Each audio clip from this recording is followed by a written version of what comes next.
महाराष्ट्र राज्याचे उपमुख्यमंत्री अजित पवार यांच्या विमान दुर्घटनेला 1 महिना उलटून गेला. मात्र त्यांच्या विमान अपघाताच्या चर्चा काही थांबताना दिसत नाही. धाराशिव जिल्हाधिकारी कार्यालयासमोर अजित पवार यांच्या विमान अपघाताची चौकशी व्हावी या मागणीसाठी काही कार्यकर्ते आहेत ते आंदोलनाला बसले आहेत. आपण त्यांच्याशी चर्चा करणार आहोत. दादा, काय सांगाल? आपण उपोषण करताय, काय कारण आहे? माझं उपोषण करण्याचं कारण आहे की मी जास्त काय न बोलता मी पहिल्यांदा दादांना भावपूर्ण श्रद्धांजली वाहतो. आणि माझं सगळ्यात महत्त्वाचं गोष्ट आहे की दादा हे आपल्या महाराष्ट्राचे उपमुख्यमंत्री आहेत. त्यांना झेड सुरक्षा आहे. तर झेड सुरक्षा असताना त्यांनी घरापासून निघाल्यानंतर विमानतळापर्यंत पोहोचले, विमानात बसले, याचे आम्हाला फुटेज हवेत. तेवढंच मी माझी मागणी, जास्त काही मागण्या नाहीत माझ्या. आणि दुसरी म्हणजे आमचा FR दाखल करा. कारण ज्यावेळेस दादा विमानात बसले घातपात झाला आहे का ॲक्सिडेंट झाला हे अजून कोणी सांगू शकणार. पण आम्ही म्हणतो आज की हा घातपातच आहे. कारण घातपात आहे म्हणायचं कारण काय, आमचे पत्रकार बंधूंनी आम्ही पाहिले, मी पहिल्यापासून पाहिलं की TV मध्ये आम्हाला 5 पहिल्यांदा सांगितलं की 6 लोक आहेत विमानामध्ये गेलेले, परत म्हणले 5 आहेत. आणि ज्यावेळेस तिथं घातपात झाला किंवा ॲक्सिडेंट झाला म्हणायचं, तिथं ज्यावेळेस तिथून मृतदेह काढले त्यावेळेस 3च मिळालेत मृतदेह. मग आणखीन 2 कुठं गेले? पहिल्यांदा 6 सांगितले, परत नंतर 5 सांगितले आणि नंतर 3च. मग हे काय होत गेले नेमकं? मग हे संशयाचंच आहे ना.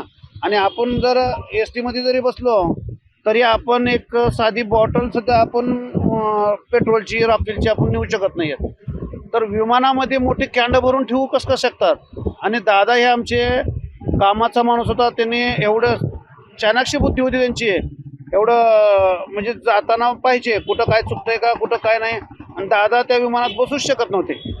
त्या विमानामध्ये पेट्रोल भरून ठेवलेले टँक जर आहे तर बसूच शकत नव्हते. आणि एवढा मोठा स्फोट हा त्या पेट्रोलचा होऊच शकत नाही. जे विमानामध्ये आहे त्या हा बाहेरनं भरलेल्या टँकरचं हे सगळं मिळून हे स्फोट झालेला आहे. त्यामुळं हा घातपात आहे 100%. आम्हाला याची चौकशी व्हावी, CBI चौकशी व्हावी. ह्याच्याकडं सखोल मुख्यमंत्री साहेबाला आमची एक विनंती आहे की ही सखोल चौकशी करून याचं उद्देशाला त्यांचं पण होऊ शकतं. हे माझ्या म्हणण्याचा उद्देश काय आहे की अजितदादासारख्या प्रेमी लोकांचं झालं आहे तर मुख्यमंत्र्याचं न व्हायचं कारण काय आहे?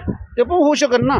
त्यामुळं त्यांनी स्वतःहून जातीनं लक्ष घालून ह्याचे जे कोण दोषी असतील त्यांना समोर आणावं ही आमची विनंती आहे. आपला पक्ष सत्तेत आहे, महायुतीमध्ये सत्तेत आहे, मात्र त्याच अजित पवारांच्या न्यायासाठी आपल्याला आंदोलन करावं लागतं. काय वाटतं? आंदोलन करायचे वेळ हा आमच्या कोणी सांगितलेलं नाही, काय नाही. आम्ही एक कार्यकर्ते आहोत दादाचे. हे आमच्या मनात जळतंय. आमच्यासाठी आम्हाला वाटतं की आमची काय अवकात नसताना आम्हाला मुख्यमंत्र्यासोबत बसायची लेवल त्यांनी आणली, म्हणून आम्हाला आमचं जळतंय. हे बाकीचे आता हे बाकीचे विरोधक, विरोधी पक्ष नेते ह्यांनी आवाज उठवायला पाहिजे उलटं, पण ह्यांनी उठवत नाहीत. मग यांचं काय झालं हे आपल्याला माहीत नाही. परंतु मी एक कार्यकर्ता म्हणून आहे आणि माझ्यासारखे हजारो जीव दादावरती कुर्बान आहेत. माझा जीव गेला तरी बेहतर आहे. मी येथून मागं उठणार नाही.